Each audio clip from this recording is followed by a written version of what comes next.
Hey everyone, today I'm kind of going to talk about my first impressions of the Shengshou clock. Obviously, box, LOL.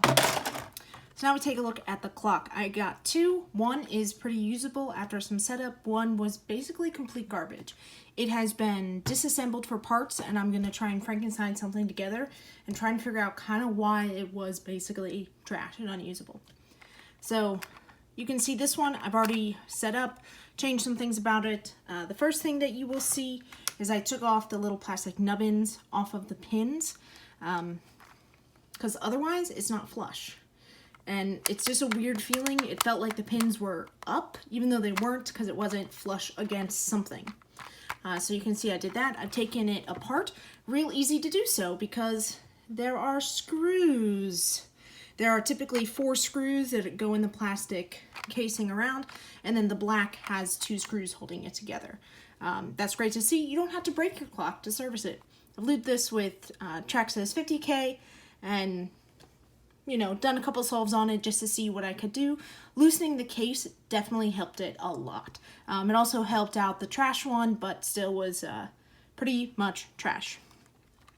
Turning wise, it's fine. This has maybe a dozen or so solves on it.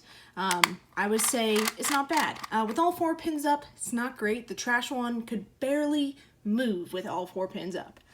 In comparison to the other 2 major clocks we have a broken-in Rubik's clock,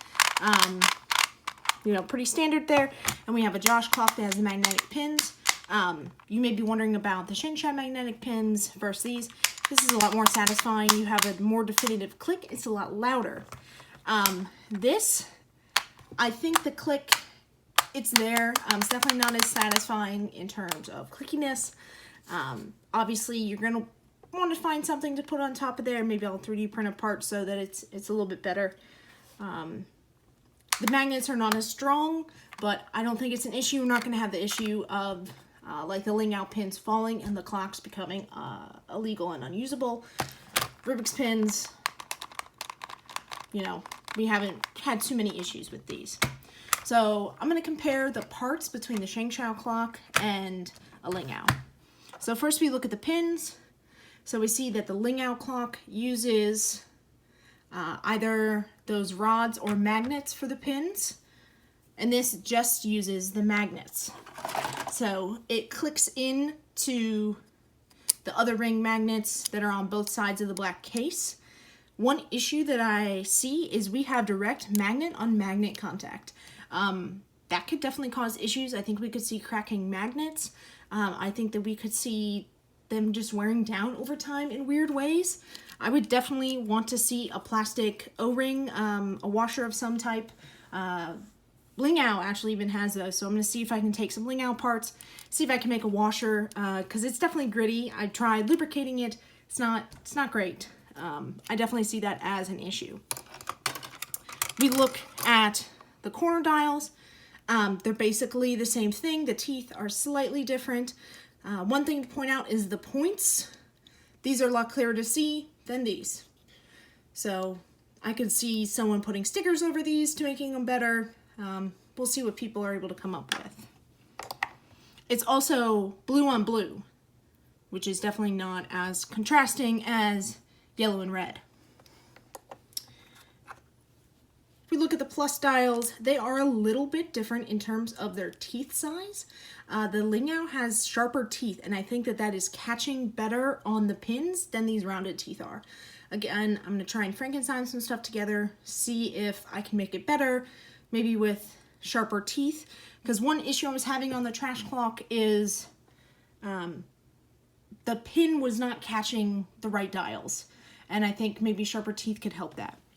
One big thing that I see as a positive are the springs.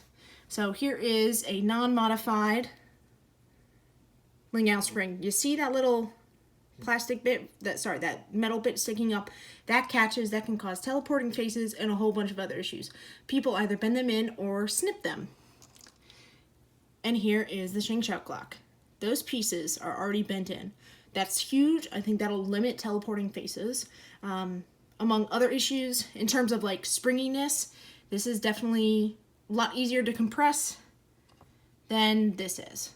So maybe some people would rather have stiffer springs. That's something that we should look into. So basically, all in all, I think that this is a good thing for the community, especially in the Southeast. We love clock, but it's really hard to tell people what clock to buy because stock, they're pretty bad. This, it's pretty easy for people to take apart, put some type of silicone lubricant on, and I think it'd be decent enough for people to learn how to do clock and participate in the event. With the price only being around $10, I think it's a great addition. If you have questions, let me know. Other than that, see y'all next time.